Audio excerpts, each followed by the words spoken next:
Russia's already lost the war, they just don't know it yet. The speeches say victory, the headlines say momentum, but the numbers? They tell a completely different story. Dead troops, destroyed tanks, collapsing supply lines. The data is brutal, and it's stacking up fast. So forget what the Kremlin says. Here's what the war in Ukraine really looks like: the imbalance of power. Back in February 2022, when the full-scale Russian invasion of Ukraine began, the disparity in raw military power was massive. Russia had nearly 900,000 active soldiers, compared to Ukraine's 196,000. With reserves included, Russia had over 2 million troops on standby, dwarfing Ukraine's 900,000. In military hardware, the gap was even more alarming. Russia had 3,400 main battle tanks, 30,000 armored fighting vehicles, and over 14,000 artillery systems. Ukraine? Just 90 tanks, only 800 operational, 12,000 armored vehicles, and 3,000 artillery units. Russia also had 3,500 multiple rocket launchers compared to Ukraine's 600. And while Russia invested heavily in modernizing its armed forces over the past 2 decades, Ukraine was still using upgraded Soviet-era platforms like the T-64 Bulat tank, while Russia was deploying T-90M models equipped with advanced armor, thermal imaging, and modern targeting systems. Russia's air and naval dominance. In the skies, Russia had a 13-to-1 advantage. It fielded 1,500 combat aircraft and 500 attack helicopters. Ukraine had only 116 combat aircraft and 55 helicopters, most of them older Soviet designs like the Su-27 and MiG-29. At sea, Russia's Black Sea Fleet dominated with dozens of warships, including cruisers and destroyers, compared to Ukraine's 15 naval vessels.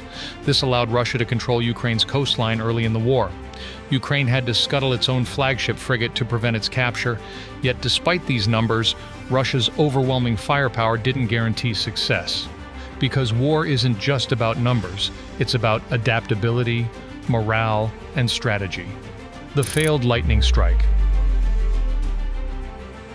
Putin's war plan depended on a rapid decapitation strike, land elite forces at Hostomel airport, seize Kyiv in days, and force the Ukrainian government into collapse. But that failed immediately. Ukrainian troops shelled their own airport to deny Russia a landing zone. The airport was temporarily lost, but by then Russia's surprise had evaporated. Reinforcements were delayed. Kyiv held. The casualty avalanche.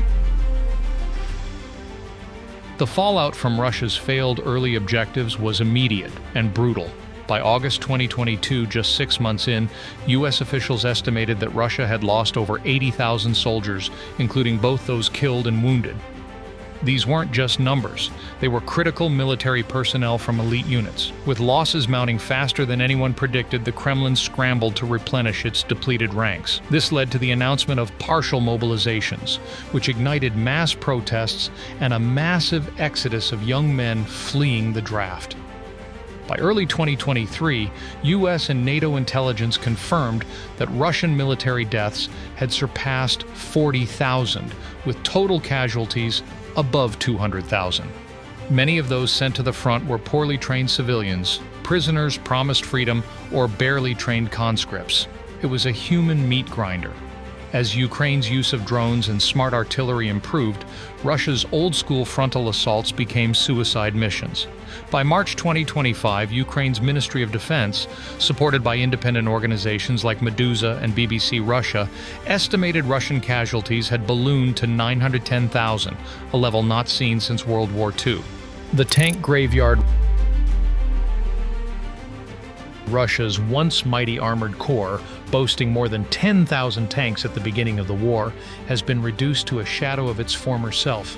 By early 2025, more than 10,500 Russian tanks had been destroyed, abandoned, or captured by Ukrainian forces. Many of these losses were not even due to head-to-head tank battles, but the result of cheap, small, and extremely precise drones. These first-person view (FPV) kamikaze drones, costing as little as $300, were guided directly into the weak points of tanks, bypassing traditional armor systems.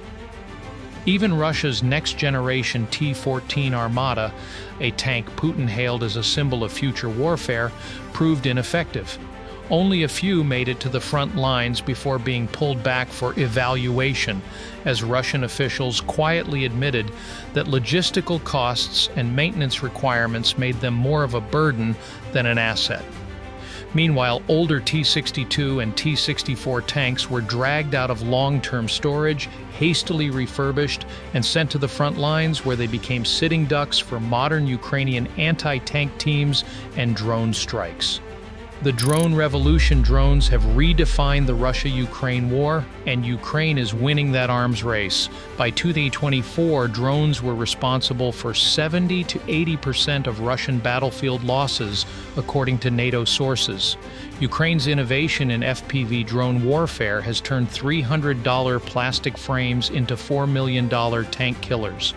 The country now produces thousands of these units per month, forming entire drone battalions focused solely on aerial reconnaissance, destruction, and jamming enemy systems. Meanwhile, Russia attempted to match this drone surge, ramping up Shahed 136 drone imports from Iran.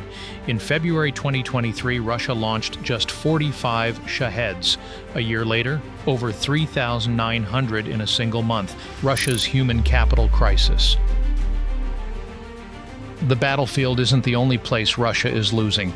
Since 2022, over 1 million people, mostly skilled workers, young professionals, and students, have fled the country. These aren't just draft dodgers, they're programmers, doctors, engineers, and entrepreneurs who no longer see a future in Putin's Russia. The tech sector especially has been decimated. Startups folded, innovation hubs relocated to Armenia, Georgia, and Europe. This massive brain drain is draining Russia's future.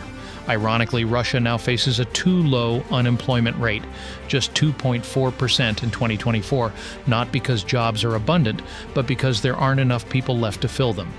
In economic terms, Russia is bleeding both its working-age population and its tax base.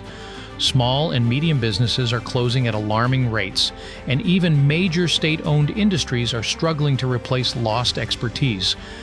In short, Russia is losing a war it can't afford to win, and losing the very people who could rebuild once it's over. Economic collapse in slow motion. On paper, Russia's economy grew by 3.6% in 2023. But beneath the surface, the numbers are a lie. That growth came from military-industrial expansion, not consumer demand or innovation. Over 40% of Russia's budget is now spent on war or classified projects. The country's oil and gas exports, its economic lifeline, have taken a hit due to sanctions, price caps, and being forced to sell to China and India at discounts of up to 30%. So, has Russia already lost the war, or are we watching the start of something even bigger? Let us know your thoughts in the comments. Don't forget to like, share, and subscribe for weekly battlefield breakdowns, strategic analysis, and defense deep dives.